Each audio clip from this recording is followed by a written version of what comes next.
And welcome back to Who Would Win. Today's Who Would Win comes to us from Nick Thompson? Nicholas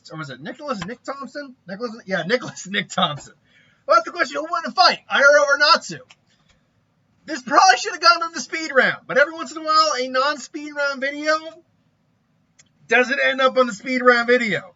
The reason for this is very simple. Iroh, I believe he was known as the Dragon of the West? He was known as. It's been a while since I've watched Avatar. It was the Dragon of either the East or the West. Iroh. Come on. There we go. Iroh. There we go. Avatar. Dragon of the West. It was the West. Okay. He was a general. He is the uncle of Zuko, the brother of Ozai. And he's and he's the older brother of Ozai. He was the general in the war. Well, I can't remember exactly how many wars they've had, but he was a general in the war, lost his son, and basically surrendered after that. But he's always depicted as a very jovial guy. He's one of the fan favorites of the entire series. If you were to ask me my 3 favorite characters in Avatar: The Last Airbender, Iroh would be right up there. If not number 1, he's easily in the top 3. I might put Boomy in there too. Boomy's always been great. After that, it would be a little difficult. I really like Toph as a character, but I don't know if I'd say she's in my top 3. Top 5, yes. Top 3?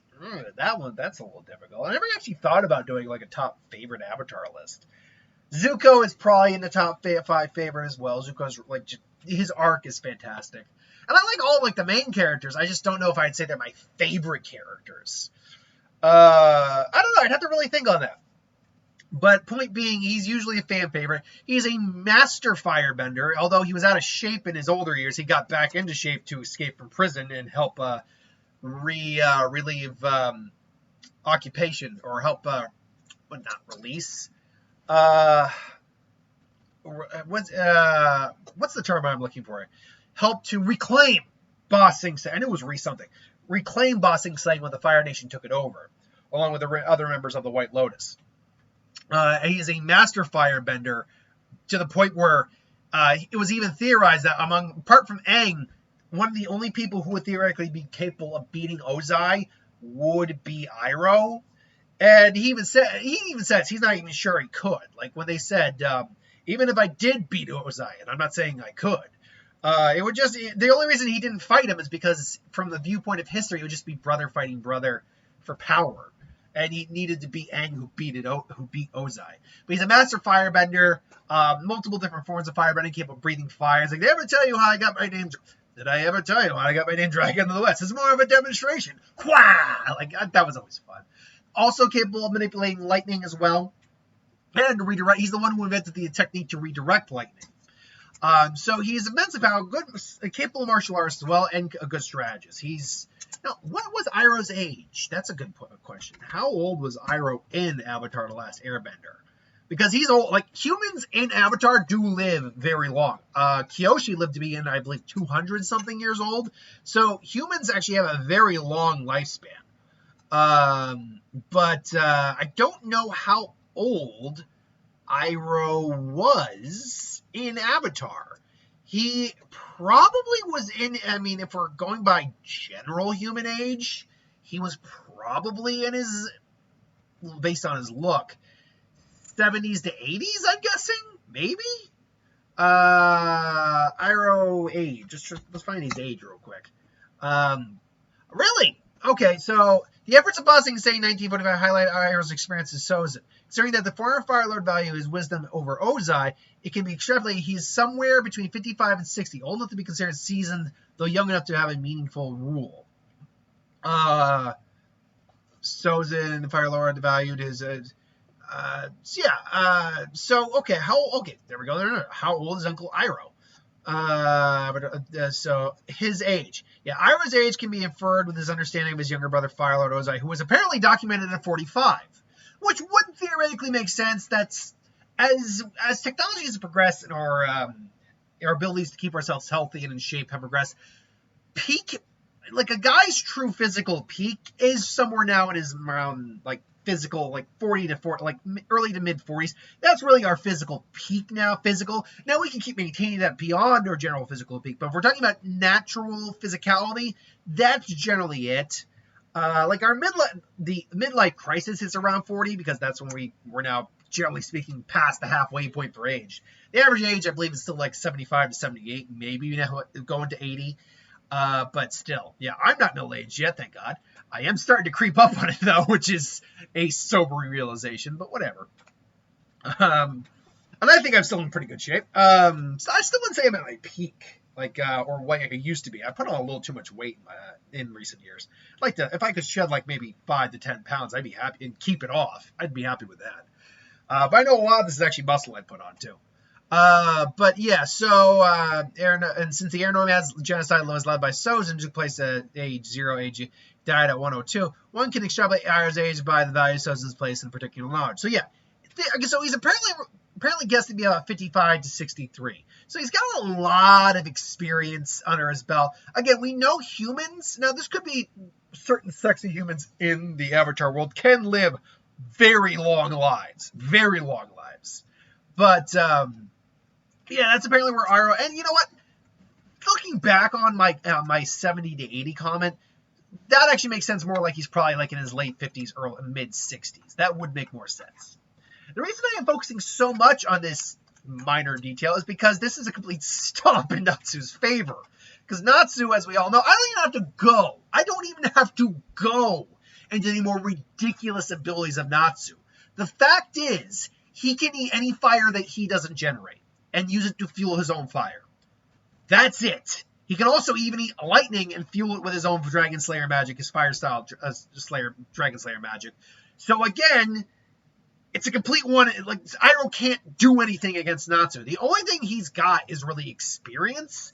And even that's debatable because of Natsu's crazy origin. Where if I remember Natsu's origin correctly, and I don't have it right up here, I'll look it up for reference because it is just it's one of those things that I feel like it was either planned from the beginning, which is very possible, or it's kind of like what happened with Kishimoto and Kishimoto and Naruto, where there's certain things like Danzo didn't exist in the original Naruto. So wait, how did this happen? Sasuke unlocked his Sharingan during the Uchiha massacre, but he just subconsciously suppressed it. These are things where I don't think he was thinking that far ahead. So Natsu Dragneel is a mage of the Fairy Tail Guild, wherein he is a member of Team Natsu. He's the younger brother of Zeref Dragneel, who originally died 400 years ago before subsequently revived as his brother's most powerful.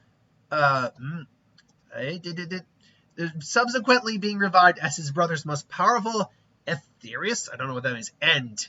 Natsu is among the 5 Dragon Slayers sent to the future from 400 years in the past, having an additional purpose to assist in the defeat of Agonogolajol, the dragon guy here.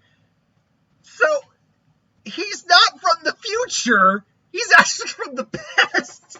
So, I can see in the future. You gotta go to the... That is some weird-ass shit shenanigans that maybe the creator thought of it from the beginning. But I'm going to be honest, that does sound like something to explain just so he can explain some shit and have this weird plot twist go on. Now again, I could be dead wrong on that. Maybe he thought it up from the beginning. But you got to admit, when you hear something like that, that just sounds completely, that's out of left field. That's like out of, not even right field or left field. That's out like that corner field that's behind your back on left field, that if you lean a little too far, you're going to fall over. That corner of the field. That's where that field is. So, yeah, point being is Iroh could not stand up to Natsu at all. Period. End of story. Any attack he's going to dish out is going to be just consumed and thrown back. The amount of destructive power Natsu has dwarfs Iroh to the umpteenth degree. Even on the day of Black Sun, it would trump Iroh. Now, Iroh does have one minor advantage, and I say minor because it really just doesn't mean anything, is that he can just freely keep producing the element of fire.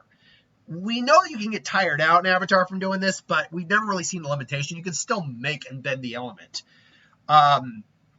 Whereas Natsu does actually have a limited pool of magical mana to draw upon. The only problem is Natsu would never tire out because Iroh would just be feeding him food, feeding him fuel, basically. He would literally be stoking the fire. So, yeah, this would be a stomp in Natsu's favor. Now, to be fair, these are two characters that would never actually fight in real life. In fact, Iroh and Natsu would probably get along very well. They're both very fun, energetic, bubbly, but do have some level of wisdom to themselves as well. Now, there is one scenario here where this could actually be in Iroh's favor, straight out. If it took place on Zuko's ship in the part 1 on the ocean, if I'm not mistaken, I don't think Natsu ever got over his seasickness. Which means, even though he could still fight theoretically, he could actually be beaten by Iroh. And because Iroh would eventually just figure out, okay, don't attack this guy with anything, any fire or anything like that. Just attack him with, just use martial arts to pin him. If he could just pin his arm behind his back or something like that, he could just pin him and that'd be it. And there you go. Hypothetically, that could happen. Because even though Natsu can still kind of fight while seasick, he's still immensely incapacitated and he's just not doing well. But that is a specific scenario where I'm giving Iroh every advantage in the world at that point. And even then, that's no guarantee. So yeah, Natsu would own this fight completely. And I don't think there's anyone who would really argue that. Now, there is one other catch we could look at here. And that is Iroh after he becomes a spirit. Because I know there's going to be the Avatar fans who do say, well, what about Iroh when he becomes a spirit in the spirit world? Okay, let's actually address that for a second, because that is a fair statement to make.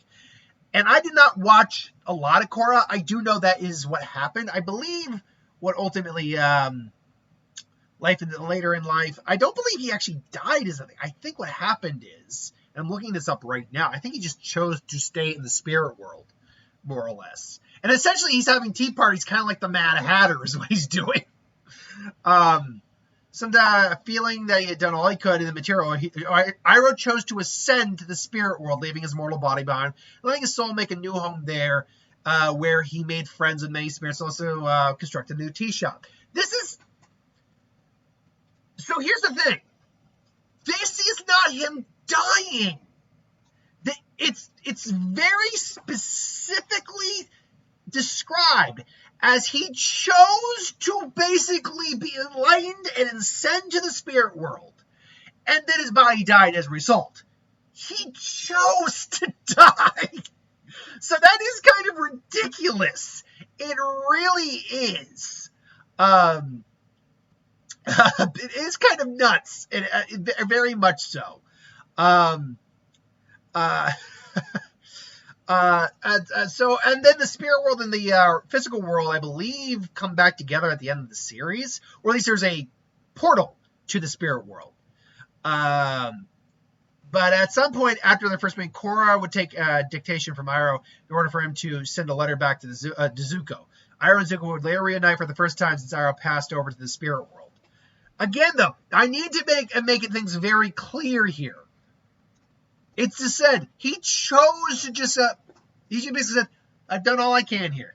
Let's go make a tea shop in the spirit world. It probably was a lot more peaceful than that.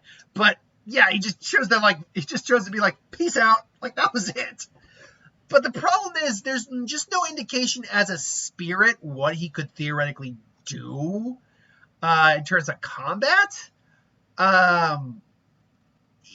can communicate with our spirits.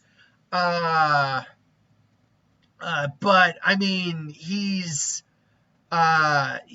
there's nothing really beyond his normal ability. Apart from that, he's a spirit now. He's not a physical human. So maybe his abilities are enhanced in the spirit world, but in theory, it's still all energy that Natsu could, by all accounts, absorb. And even then, he's got other abilities well beyond just his fire-eating magic and all that. So, yeah, Natsu wins the fight. He just does. But still, that's nuts when you think about a guy. Can you imagine just being so content with your life and everything you've done and just go, you know what? I'm going to go make a tea shop in heaven now. Can you imagine just choosing to do that? I don't know.